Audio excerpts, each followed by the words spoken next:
Instagram was a way for us to share that immediately. Nobody could hide it from us. Nobody can cover up. America could not skirt tell its ugly truth anymore. I want to say how impressed I was at seeing you on those front lines and screaming and yelling and cheering and being with everybody there. What was the feeling like in Atlanta being with everyone? The feeling was, it was pretty overwhelming. It really was.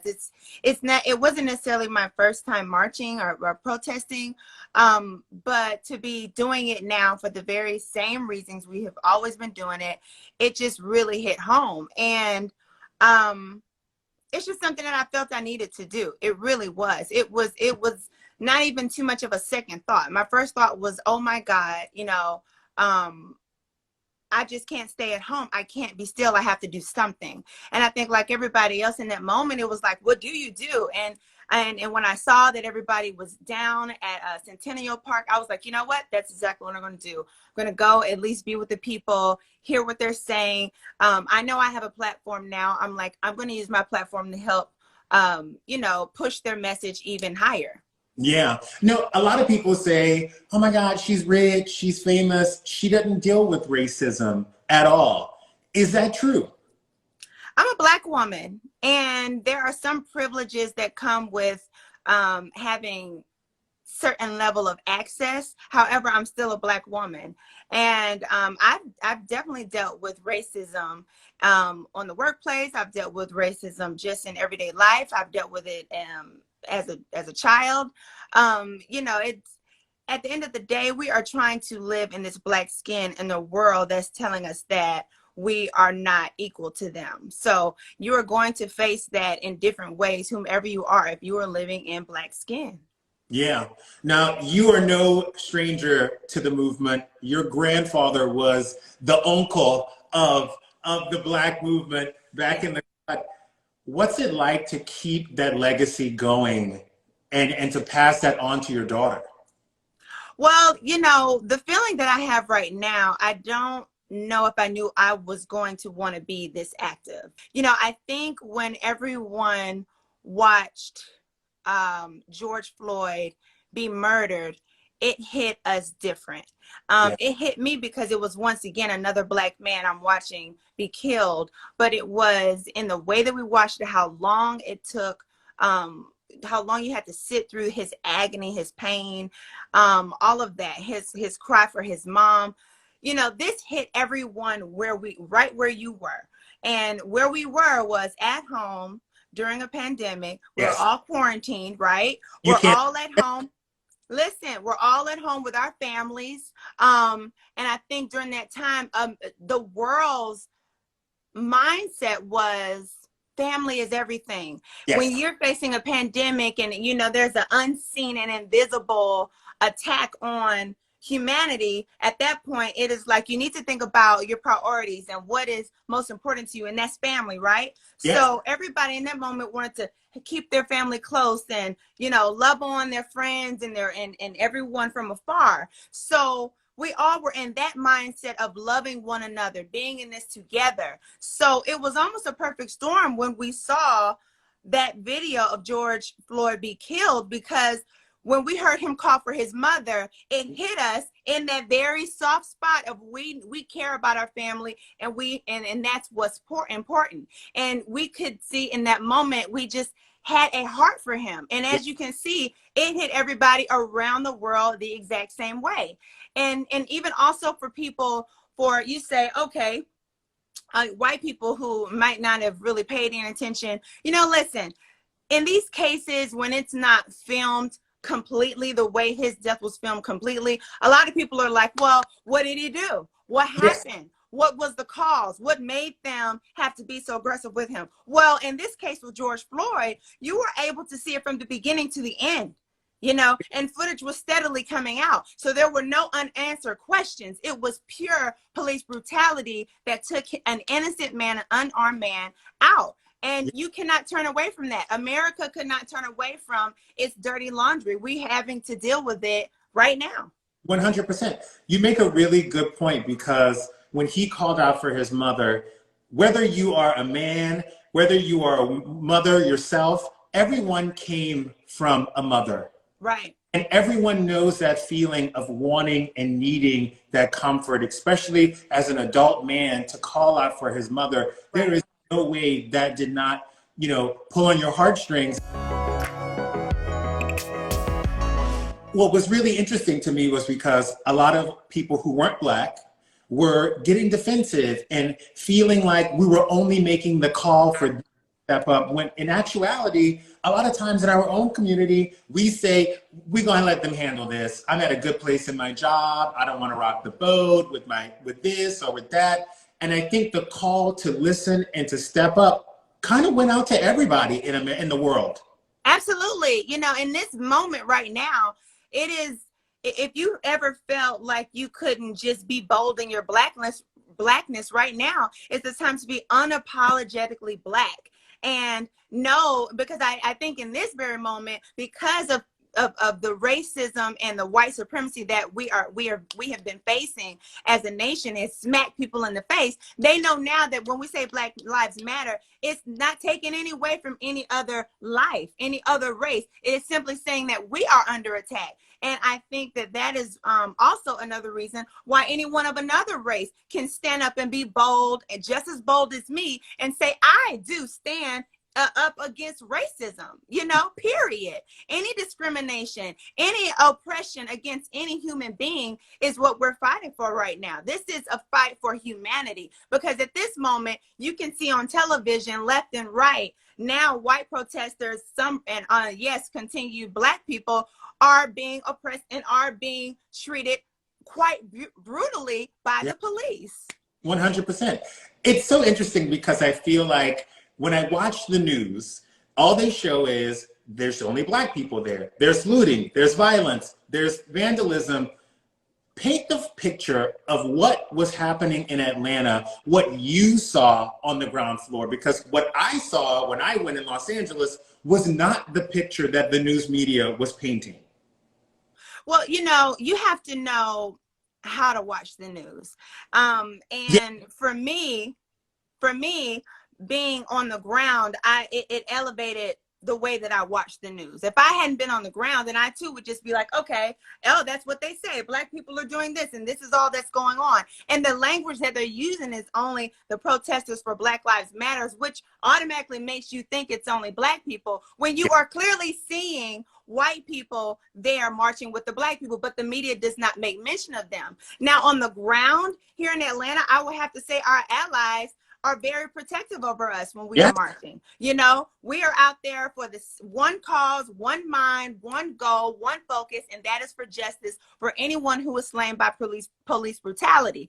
And so what happens is when you're there in the midst of it, within the past couple weeks that we've, past week or so we've been marching, we have had the National Guard here along with the APD, and they have been very aggressive with the protesters. And so what happened when they get ready to advance on us, mind you, peaceful protesting means you're standing in one spot, you're not being aggressive towards them, but out of nowhere, they advance towards you, which is move forward in an aggressive manner. Then the white people will say something like, they say, all white people to the front, all white people to the front. And they will literally move you out of the way and, lock arms and protect the Black people that are there. Because at that moment, what they're doing is they're exercising and using their bodies as the privilege that they have, knowing and feeling like, the police are not going to be as aggressive because they're using their privilege. They're using their privilege to protect the Black people that are there. So, it is a beautiful thing to be able to see so many people stand together coming from so many different backgrounds. You have Native Americans who are out there. You have Asians who are out there. Everybody has been called into action in this moment. And so that is why, again, yes, it is definitely about our Black lives. But in the end, it's about the human race. We are trying to survive this. And if we allow white supremacy to continue and this white male domination to continue to tear down our nation, there will be nothing left to give our kids. And if we give something to them, it would be damaging and it would be a violent future for them. 100%. And You know, it's so important for people to learn how to watch the news. Yes. And Yes, it really is. if you don't know what that means that you are watching one news station, you are getting one piece of information, you're Right. getting the narrative that they want to sell you. This is not the case. If you feel like you need to know more, get out there and see for yourself. These protests are peaceful, they are important, and most importantly, they are diverse and unifying.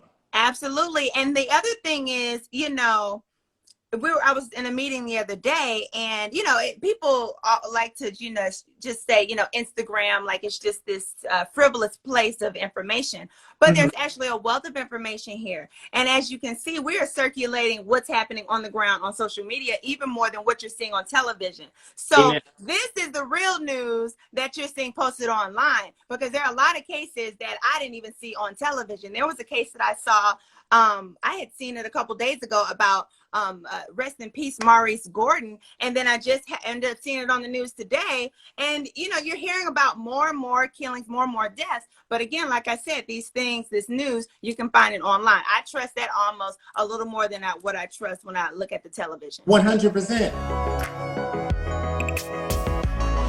Looking back at what's all unfolded, and let's bring it into Instagram and social media. Do you think that we would be at the place we are now? Do you think people would know the truth about George Floyd had it not been recorded? And Well, actually, no, I do not. No, I do not. Okay. Because we know they're turning off their body cams, right? yeah.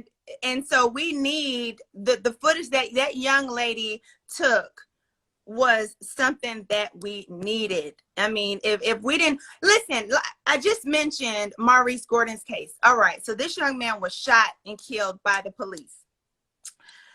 They are covering it up. They have not released the footage. They have the footage. They have not released it to the family. They have not told them what were the responding officers.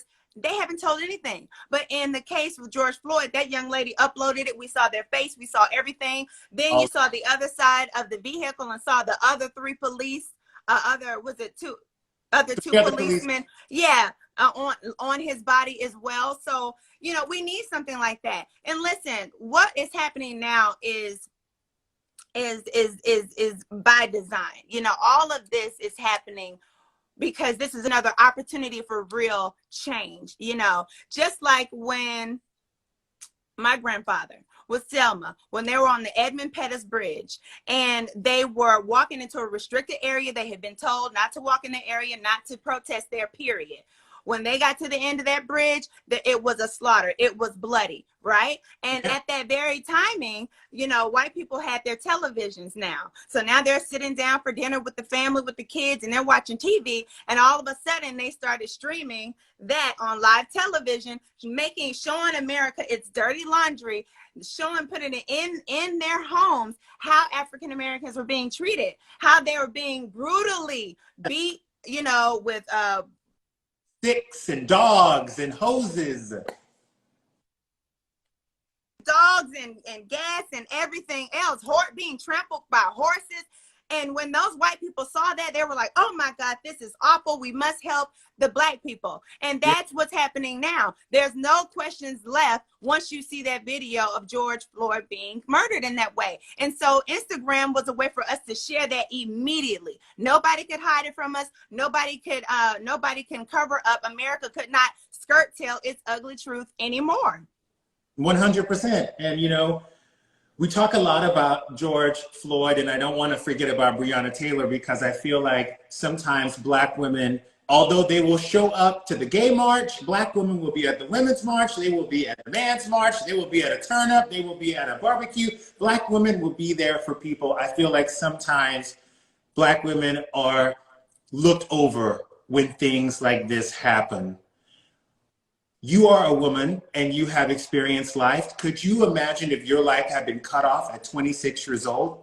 Like, what goes through your mind when you think that woman's life was cut off before she could even really excel and exceed her full potential? It's devastating. It honestly is. And to think that, a woman could be in her home with her man and the comfort and safety sanctuary of her home and have the police come in and them have to her boyfriend have to defend her, and then all of a sudden now she's shot and she's killed. They tried to charge him, they dropped the charges, but now she's dead now. She's no longer here, God rest her soul. And the police have been protected behind a law. And see, that is exactly why we have to vote. That is exactly why we need to make sure we are having real change, because Breonna Taylor's death should be avenged in the law. Her parents, her family should be able to have a point of recourse. But because there is this no-knock law, then the policemen are covered. You have to understand, we have to be able to penetrate the veil of protection that the police are comforted by. And this is what causes them to be so aggressive and act in this manner of the good old boy days where they can just do what they want and nobody has a point of recourse. So, you know, this morning I was getting ready for work and I was rushing, but I had on the TV and I saw Nancy Pelosi, and she was going through the bill that she's putting forth, and it had on there that they are taking that out. The no-knock. No, you need to let us know who is. Let us know. You need to exactly. And for people out there who don't know what this law is, this is why it's important for you to vote not only in the presidential election, but in your state elections, in your city elections, the smaller the election, the better, because it starts at the bottom and it goes to the top. But this no-knock ordinance is the cops can come into your house without knocking, and it's in 40 states. You need to call your representatives, you need to call your senators, let your governor know that you are not down for that. That you are not down for that, and find out what bills are out there that our representatives are supporting, and get behind them. Make those phone calls. Also, you need to know who your DA is. You know, for us, we just had a forum here in Atlanta, and it was our the different people who want to become our DA, and it was very interesting. You need to know that because they're the ones who are going to prosecute the police, and you need to know if they're going to do that or not. And if you know who they are and you know what they're telling you they're going to do, you can hold them accountable. If you're familiar, you say, I voted for you, and this is what you said you were going to do, and you haven't done it. There's no accountability. I was told one time, what doesn't get measured is not going to improve. So if you're not paying attention and you are out of sight, out of mind, don't know what the laws are, don't know who is the one to pass them, don't know who's putting the bill up, then how can you follow up? All we will be doing is saying we be treated so bad. And that is not where we are. We have to elevate our conversation at this point. Even I had to, every single night, I have taken it upon myself to just try to learn more and more and more to elevate myself. No more can I be ignorant to the system that is set up, the systemic racism that we have dealt with. It has to be dismantled. Okay. And we have to be a part of that, but it's only going to happen if we have knowledge. So that's why I'm just more so just wanting people to just, you know, if you're activating and you're marching, that is amazing, but also get to those polls and be a effective voter. Say it, because I'm telling you right now, if I see everybody out in these streets rallying and going to all these protests, and come November 3rd, come your primaries, your ass is not in line talking about how long that line is. If you wait 25 minutes to an hour to get into a Beyonce concert, thank you. In line at the polls, because you know all gone early. Listen. Yeah. We're going to go for DJ Mustard, get our drinks, and get some pop. Yeah. That's the only selfie I want to see. Okay, your selfie in line. Okay, that's it. That's it. That's the only one I want to see. You know, when your grandfather was doing it, it was Black people coming together, working as one to make change. What would he think to know that in 2020, we have gathered every race, every age, every walk of life on this mission with us? What would he think? I think he would be saddened. This is a marathon. This is going to take some time. This is going to take some dedication. This is going to take the phone not being on, the camera not being on, you not being able to post, and you still actually being online, getting some work done for your people. And it's going to take white people holding themselves accountable and their friends accountable in order to really make a change. So I do think that I think that he will be happy that we're coming together visually to see that. But I do believe he would want us to take that mission just as serious as they did, and the way they dedicated their life to it. I would think he would want us to do the same thing, no matter what race you are. Because if you stand up for Black Lives Matter, you're standing up saying that you do not agree with racism, period. And if you stand up in the face of racism, period, then you stand for humanity, because it happens around the world. If Joe Biden calls your ass to get on that ticket as VP, you better go. Get out. Look, don't let this ass and this beat fool you, boo. You have brought up some unbelievable points that I'm now thinking, I'm now writing down, like, we are able to read the news. We got to be able to watch the news and decide what's real. We have to get different points of view. We got to get out there and vote. We got to get out there and educate ourselves on what's happening in our own cities, our own states, before we can even take on the machine. Yeah.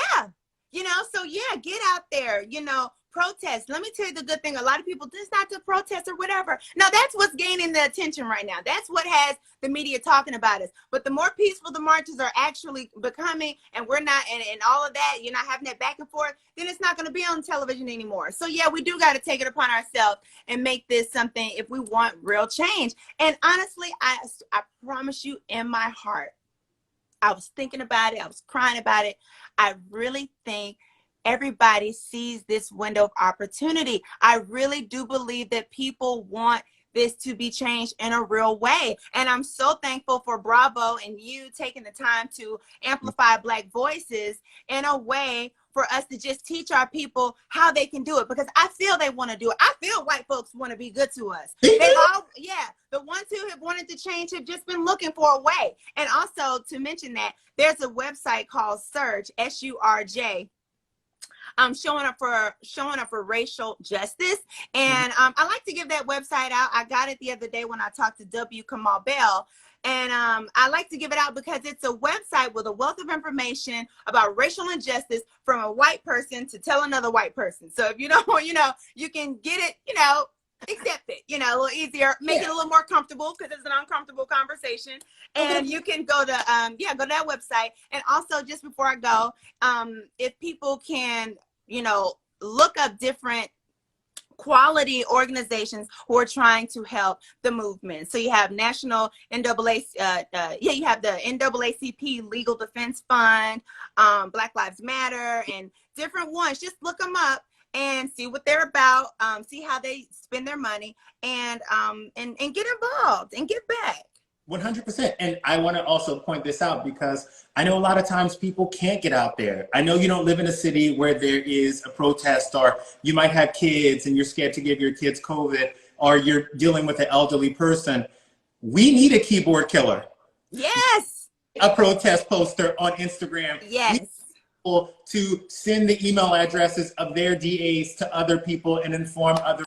So just because you can't get good. Doesn't mean that you can't help this cause. That's right.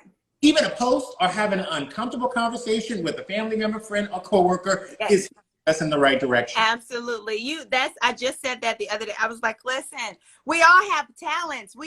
This is the moment for us to activate whatever that God-given talent is, whatever that gift is right now. Use it for this cause. I know you use it on your job, but some of us may not, because we just working to get the check, and it ain't necessarily what we want to do. However, you have a particular gift. Just figure out how you can use that for the cause, and I promise you, I will appreciate it. Because everybody doesn't give the same. Everybody doesn't want to get out there and post. Everybody doesn't want to do interviews and speak like this. Everybody, doesn't have the money to give. So however you are able to be a part and see yourself in the movement, just do it. Damn. Don't booty fool you. Don't let it. I love you so much. I love you too.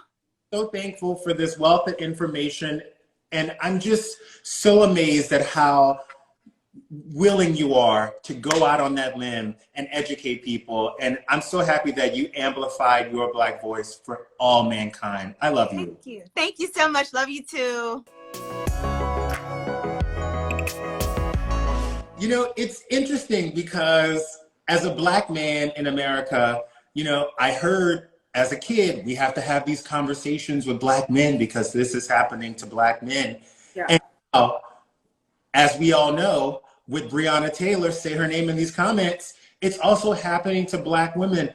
What kind of conversations are you having with your daughters about being Black women in the United States? Justin, this is real in the field. This is realer than it's ever been. Okay. For me, I got to take it all the way back, because for me, it starts with my dad. So I don't know whether you know this or not, but my dad was very involved in the civil rights movement years ago. In Houston. In Houston, absolutely. Yes. You done your homework. Yes. And so this is kind of like for my daughters, this is third generation. My dad was working 60 years ago and he worked with Martin Luther King. For me, my second job out of college was working for the national headquarters of the NAACP. Wow. And now it's my daughters. So, my daughters are very smart. They're beautiful. They have an opinion. They get their opinion honest because I'm their mother and their dad is their dad. So, they got strong opinions. They got this. So when this all happened, they really wanted to be involved. They really, they came to me. Actually, my oldest sent me a text and she said, this is the flyer. This is the rally we're going to. We're about to make some posters. We want to be there on time, mommy. So you get in the car and let's rock. And you always late. So I'm like, I'm shoulders back, 10 toes flat. I'm ready to go. Ready. My father saw my Instagram post and called me and he said, you know what, that made me so proud because this whole, I guess revolution, I'll call it. Let's call it. Has, before it happened, just to see George Floyd die, because we all saw the video. Yes. So after seeing the video, you have to have an opinion about what you saw. Yes. You can't walk away from that. I don't care what color you are, not have an opinion. So it saddened my father because here he is 60 years out from all the work that he's done and still no change. He, like I said, he worked with Martin Luther King. Martin Luther King had his I Have a Dream. And he got up there and 57 years ago, and he's like, I have a dream. We're all created equal. I have a dream that my children are not judged by the color of their skin, but the content of their character. Yes. And clearly that dream for us, Justin, has been a nightmare. Straight up nightmare. Like nothing has changed. So for my dad, at this point, he's no longer angry. At this point, he's no longer frustrated. He's just sad because he thought for my generation, things would have changed. He thought, for his grandchildren, things would be different. So, 30 years ago, we had Rodney King. We had Rodney King. In 92? Yes. 4 white cops annihilated him for 15 minutes for really no reason. We saw Eric Gardner saying the same thing 4 years ago. I can't breathe. I can't breathe. We have just the other day, Ahmaud Arbery. I mean, broad daylight. You shut down jogging. You just mind your business jogging. To bring it a little closer to home for me, when I have a 15-year-old and who's in high school, and then I have twins that are in the 8th grade. But when my twins were in the 6th grade, Angel, one of the twins, she went to school and on her desk is the N-word. Wow. We're talking 2 years ago. Yes. But let's get to 1 year ago when they were in the 7th grade. English class, the teacher informs them that the book for the month in English class is Huckleberry Finn, in which the N-word, they had the high school version. The N-word is in there a million times. My twins had to stand up in English class and say, we ain't reading this. Yeah. This is racist. This has been a tremendous nightmare. And I'm just so grateful that seeing a racist white cop put his knee on George Floyd's neck has caused a revolution.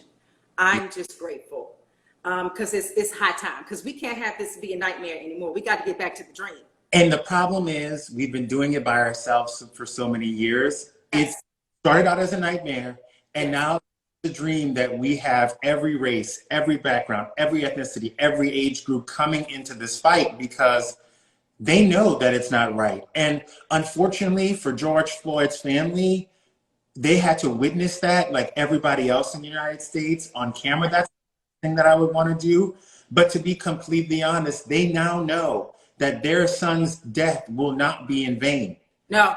And that God, the universe, Yahweh, karma, whatever you worship, they know that that entity has a bigger plan for this person and for that name and that legacy. Yes. So I feel like there's hope, right? Yeah. The protest that my kids made me go to, Yes. it's 90% white. It was organized by teenagers. It was about 3,000 people there. Wow. It was amazing. And to see this organized by white, young, mostly girls, gave me hope. It gave me inspiration. I need to let you know, just let the people know that I grew up on 16th Street in Upper Northwest DC.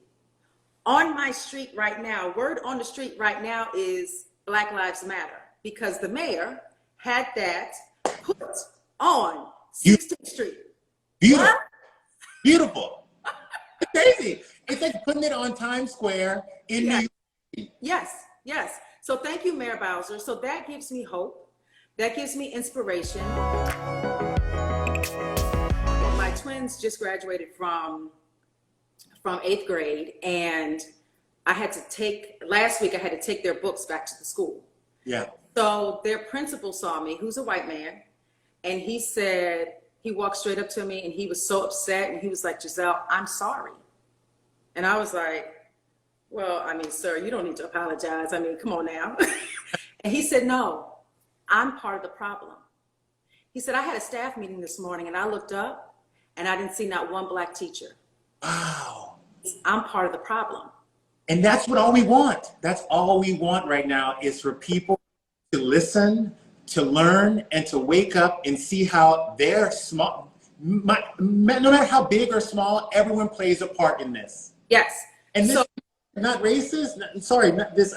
This principal, not racist, just looked up and realized that he wasn't doing anything to further the conversation and further change. Right.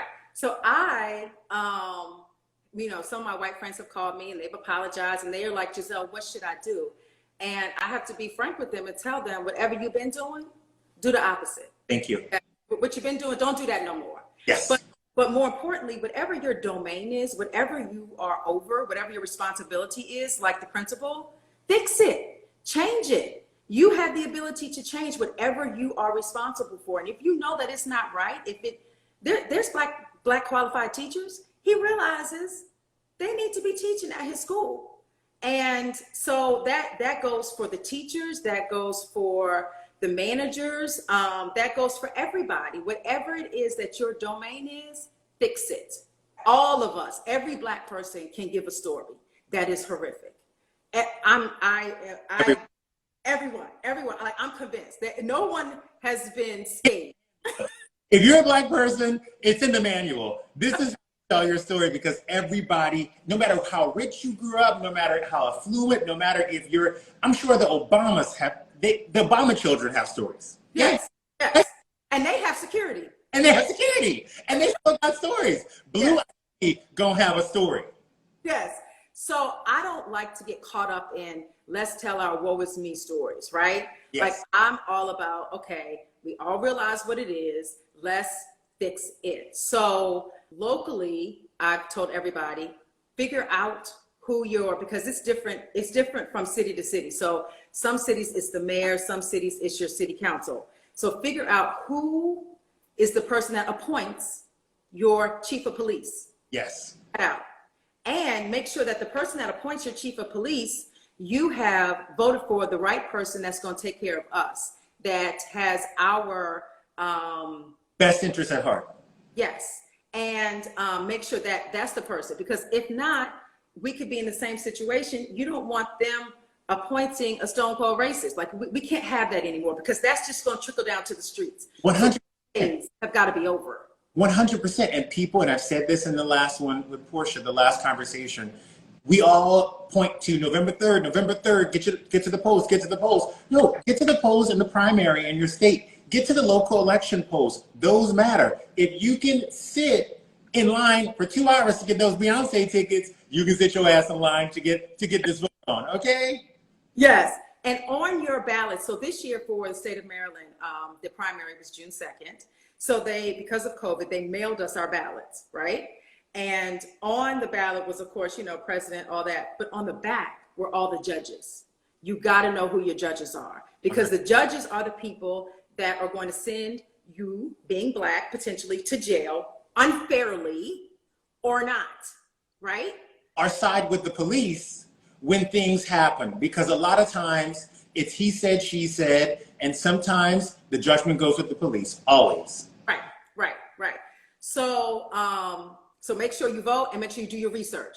Everybody got to do their research. Okay? You got to do research. Right. That's number one. Number two, I want to bring up, because I love this guy, Senator Cory Booker, because he put together the National Police Reform. Do you know about that? Yes. Okay. And so what's so great about Cory is, that he used to be mayor of Newark. So when he was mayor of Newark, he used to ride with the police all the time. He used to do ride-alongs, because when he became mayor, Newark was like a hot criminal mess, okay? And he really wanted to get it under control. So he understands police, he understands policing, he understands when they take their authority out of their control and they shouldn't. He gets it. So for him to put together this national police reform, I'm like totally 100% behind it. And I feel great that that will help nationally, okay? Yes. As we do our parts locally. Mm-hmm. So I'm super happy about Cory. So we've all got to get behind that. Yes. I love the fact that the Democrats got together. Okay, thank you, Auntie Nancy Pelosi. Thank you. Yes, give her a clap. By the way, Nancy Pelosi, when a woman is fed up, you better watch your damn back, because a woman will not stop until she has figured out how to rally everybody against the wrong. Yes. And them taking a knee was like, that almost brought me to tears, to be honest with you. Like, I love that. Absolutely. Let's talk about the National Football League. Can we talk about that just for 2 seconds? I don't want to get like all into that. But, so we love Colin. We really do. Because imagine if we had listened to him 3-4 years ago when he started. This was the protest. It was about police brutality, period. Now, even if you didn't agree with the way that he protested, even if you didn't agree with it, he was starting the conversation. And the conversation was about change. It was about fixing a problem. So Roger Goodell, for you to get up there and you to apologize, and for you not to bring up the man's name who you should be apologizing to, sorry, it wasn't an apology. It wasn't enough, but I will say this, and I will, again, Colin Kaepernick did not get fired in vain at this moment, because yes, always there's one fire starter who gets burnt first, and then 2 years later we all say, oh my God, we should have been on that bandwagon. But people get the strength from seeing leaders, and sometimes people are ahead of their times. Colin Kaepernick was just ahead of his time when he was ready for things to change. Yes. So give him his job back, or just give him a whole lot of money. One of the two. Nike gonna handle Colin Kaepernick for a while. Okay. All right. Last but not least is Kamala. Kamala Harris has put together this anti-lynching bill, right? Which specifically talks about, we think of lynching as, the straight lynching, which is terrible, but it's lynching meaning things that are egregious, like what happened to George Floyd and what happened to Breonna Taylor and what happened to all of these people that we can name. So it puts it so that sentencing can be different, and the way that they handle it can be different. So I'm all about Cory Booker and what Kamala Harris is doing. I think they're doing a phenomenal job, and they're representing us and they're standing up for us, and that's all that we can ask for. We got to do the work. You know, my dad, one of the things my dad said, getting back to my dad, is he was like, Gizelle, what I see in those girls, I taught it in you, and you're teaching in them. And that is, there's right and wrong. Yeah. There's right and wrong. And when you're on the right side of right, you stand up for it. You don't sit on the sidelines and wait for other people to do it. You stand up for what you believe in. You fight, you march, you protest. Amen. So that is what we all have to do in our own way, because this ain't going away. We're not going nowhere. Yes. The revolution has started, and we're not backing down until significant change has happened. Oh my God. Everything, the education I'm getting, this is a master's class in human decency and what you can do to change the world. I absolutely love you. Thank you for your wise words. And thank you for being a leader in this community. Oh, thank you. Thank you. I say, you know, to God be the glory, because God started a revolution. Amen. Amen. Amen. Thank you so much. I love you and I appreciate you. Thank you. And I'm proud of you. You've been doing big things, sir. I've been watching you. You know, I'm trying. I'm coming for Karen's job. I want to be a housewife of Potomac. No. Bye. What's up? How you doing? You know what?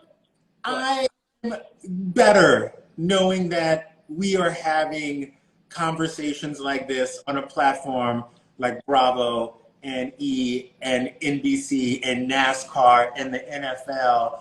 I'm just loving that we are being able to talk about these things. Well, I definitely love that fact too. And I want to say I watched Porsha and Gizelle before I came on, and I love the conversation that you had with the both of them. I felt like I was learning something too.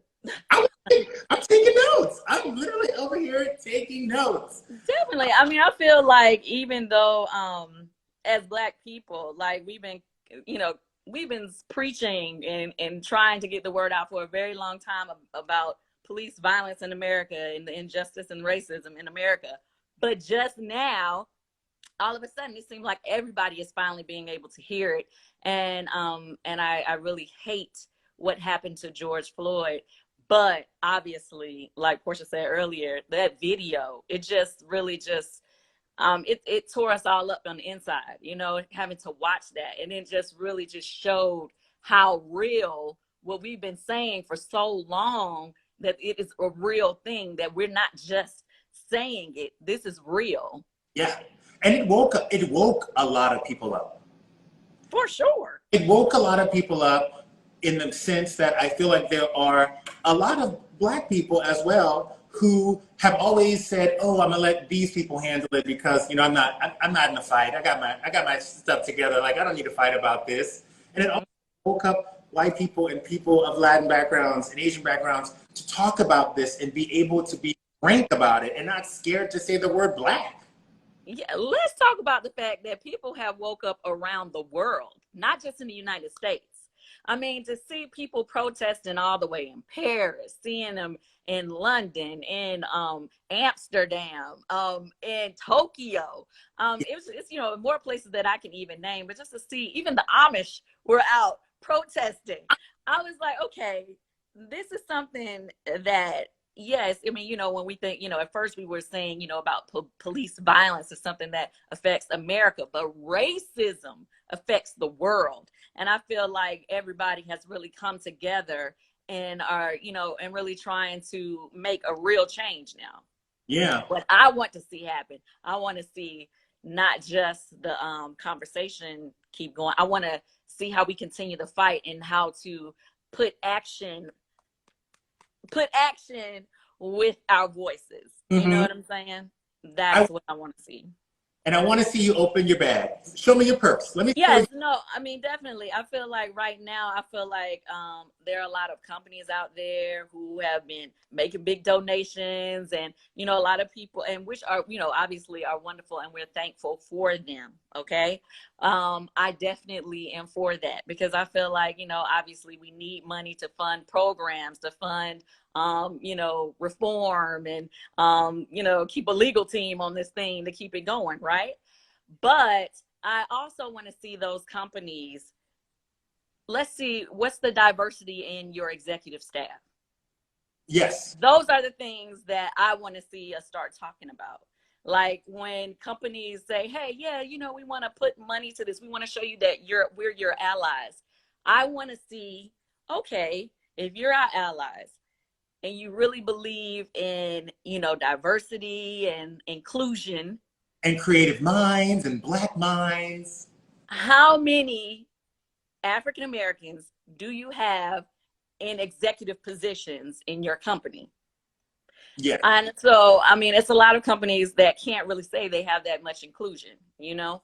And with that being said, I don't want it to be a thing of, oh, you're canceled or whatever. I want you to talk to us about, how do you plan on including us? How do you plan on adding diversity to executive positions?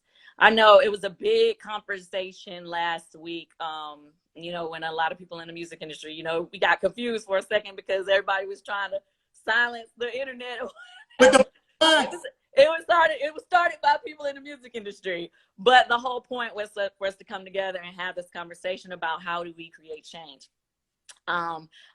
Somebody who's very near and dear to me was a part of the main executive decisions, and he's a white Jewish man, and he was trying to figure out, he was calling me to say, okay, Kandi, you know, what do you think we should do? Because, you know, my friends here, they want to put all this money into, you know, programs and whatever. And then, you know, these people feel like, okay, maybe we should let African Americans in the industry decide where the money goes. And then he was like, but I'm thinking we might need to add more African Americans and executives in positions at some of these labels, because when you look at it, Black culture is pop culture right now.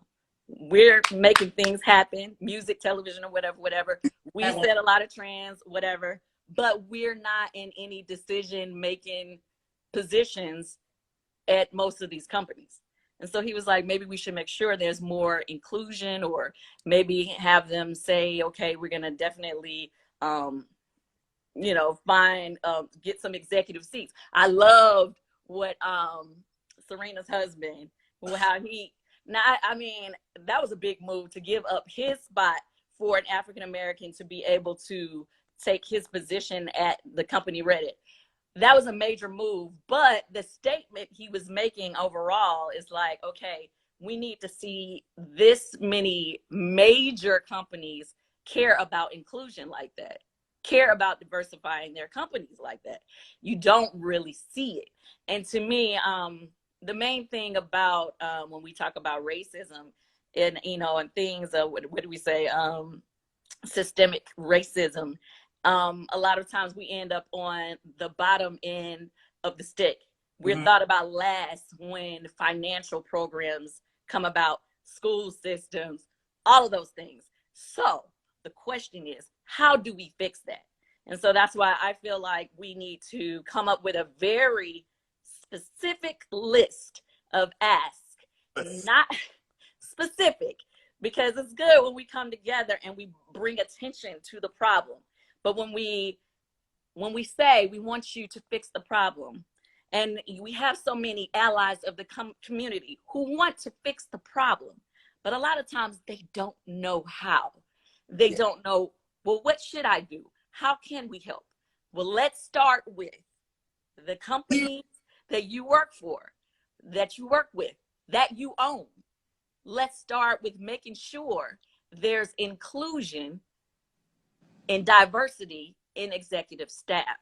There is never going to be any type of equality if we don't have a voice in the room. Yes. And it's different because the funny thing is, a lot of companies are like, oh, we're diverse. We have a lot of employees of different backgrounds. But let me see your executives, is that diverse? Is The decision makers. is The the decision makers. Yeah. If we are never there to, have a say, then you will find it where it's someone of another race is always trying to do what they think works for the Black community. You get what I'm saying? So it's like, to me, I think it's very important. And when I say this, I'm not excluding Bravo, because I see people who are making comments. I myself have already started having conversations with our network, you know what I'm saying, to bring these questions up.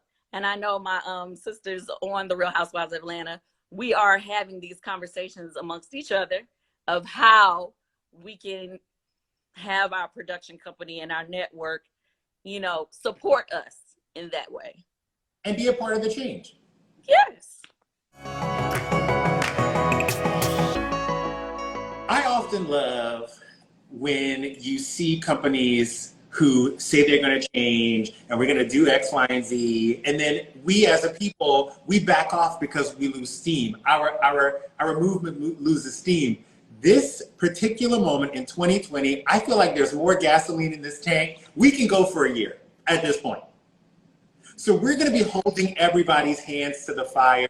And I don't think it's going to stop, and I don't think it's going to end. But to your point, we have to be specific. And we also can't just say, we're going to vote on the executive level. We're going to vote for the president. We need to vote to get somebody else in there. You got to vote on the city level. You got to vote for your senators, right, for your representatives. How important are those elections? Okay, so that is extremely important. I've been preaching for a long time about everybody need to get out to vote.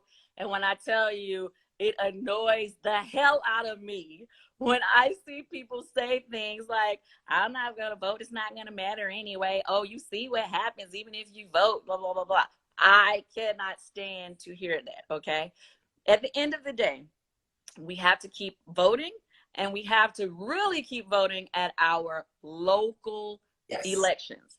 Those are the elections that affect us directly. So an attorney friend of mine who's we were having these I'm having these conversations with everybody. They sent me something and I wanted to make sure that I shared it with all of you. It's just a simple statement that I posted earlier today. It says, we say the names of those killed by police as we protest and mourn their deaths, but we do not decide if a crime was committed. So the individuals who make the decisions to charge and sentence police officers, or who appoint those who make the decisions, are elected officials such as governors, mayors, district attorneys, solicitors, judges, sheriffs. Yes. Local and state officials can really help stop the killing of African Americans. Now, people always want to run to the polls when it's time to vote for president. We know. Girl. But as we've seen in our past presidency, I mean, I love Obama, okay? I love Obama, but we know that a lot of times he was not able to get things pushed through because the House did not support him. He did not have enough votes. So with that being said, a person in power is still lifted and held up by the people beneath. You know what I'm saying? So don't think you're just going to vote for the person on top and think you do not need to vote for all the people that are upholding things and making laws that are beneath the president. You need to vote for everyone. 100%. Let me give you a little tip there for everybody who is not into voting at that level. If you go to your employer and you say, I really need to go vote at 1 o'clock and it's going to take me a while, your employer will have to let you go and vote. So get that extended lunch break, pick up a cocktail. You said that extended lunch break. Honey, ain't nobody at work right now anyway. I'm still in quarantine. That word. I'm just playing. There are some people who are actually back to work already. But, at the end of the day, we need to make this a very, very, very top priority, that we're out there in those lines. Now, I heard that the lines for early voting were super long. Crazy. So I'm sure the line tomorrow, which I will be in myself, is going to be extremely long. But with that being said, I say wear your comfortable shoes, honey, and get your ass out there and vote. Okay? Because at the end of the day, we cannot make change if we don't start changing the people who are making the decisions to things that we're not happy with. You know what I mean? And so, I mean, I cannot preach that enough. And I really love the fact that really the younger generation is the one who's really been out there making the most noise with the protests and basically making the world come at attention, right? Well, I would love to see more young people start getting involved in politics. And the reason why I say that, oh, go ahead. What was you about to say? I'm interested because I don't have kids. At what point in well, when I say young people, I don't necessarily mean they have to be just a child or just 18 or whatever the age limit is to start. What I'm saying is we need to start grooming our kids to be involved into politics at an early age. The reason why I say that is because I feel that in the African American community, I can't speak for everyone, but I think a lot of minorities, we don't go into life thinking about, oh, our son is going to be the next senator, the next governor, the next mayor.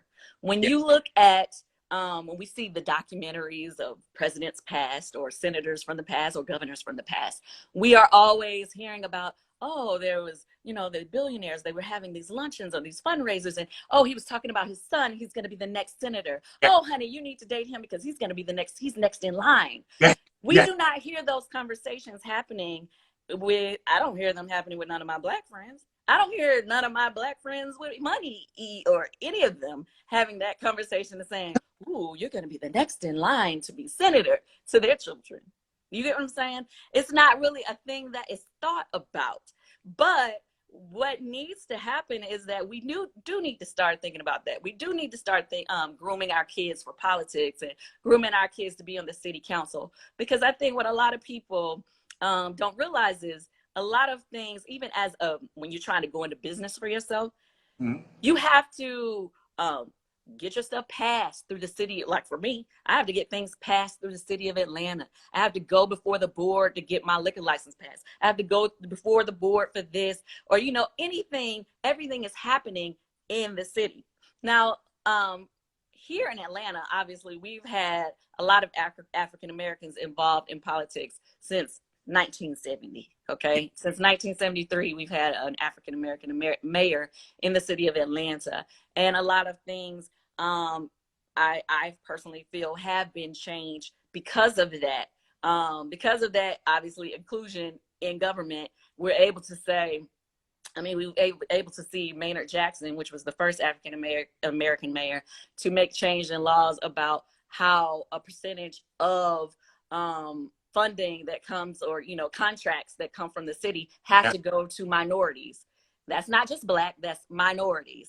So, right. And so that means a lot. So basically all the millions of dollars that the city spends every year, they have to give a certain percentage of that to minority people or business people who are in business. Now, that is how you start making change and inclusion. You have to get in there, help change laws that affect change that's going to happen and affect years to come.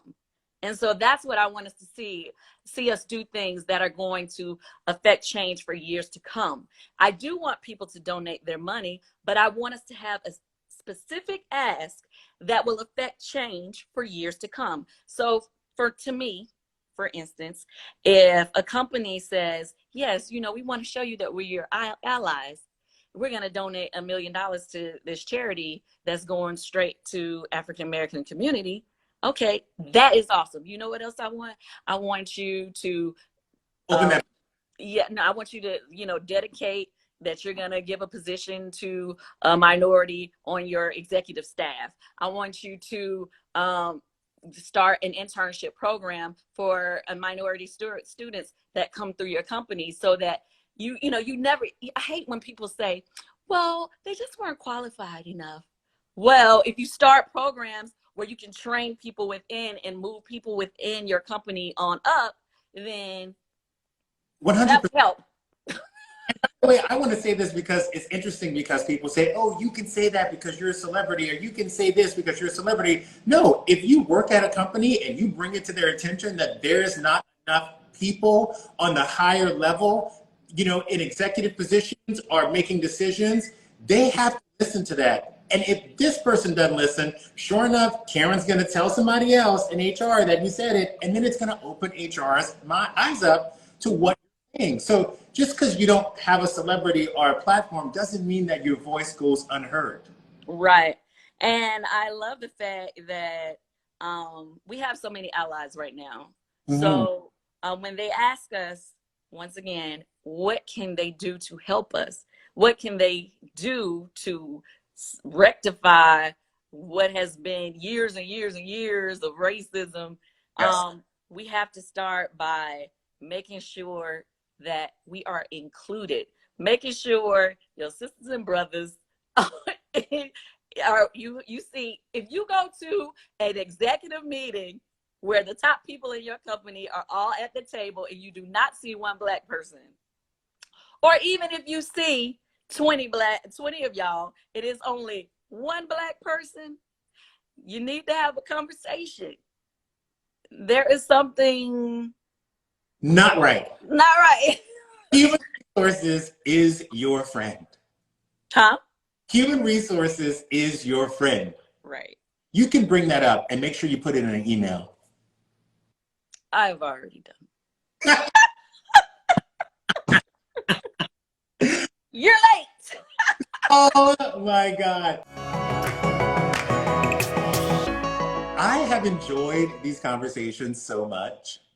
These conversations have been great. I myself have been trying to use my platform to consistently get other people who are more knowledgeable than me on my Instagram Live to speak about different topics that are affecting us right now. So if everybody follow me at Kandi, I'm going to have more people. Today, I had Simone, who's the senior advisor to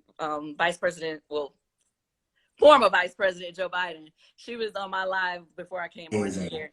Yeah, we had a great conversation. But I'm learning a lot myself. I do not want to pretend to anyone that I know everything, okay? Because I do not. I just know the struggle is real.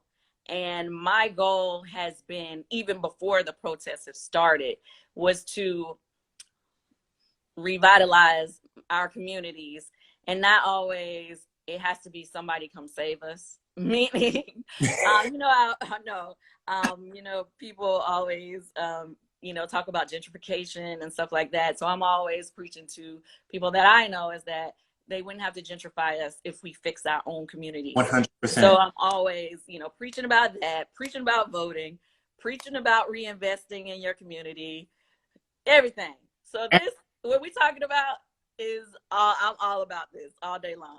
No, I love it. And, growing up, my mother would be like, so what you running for this year?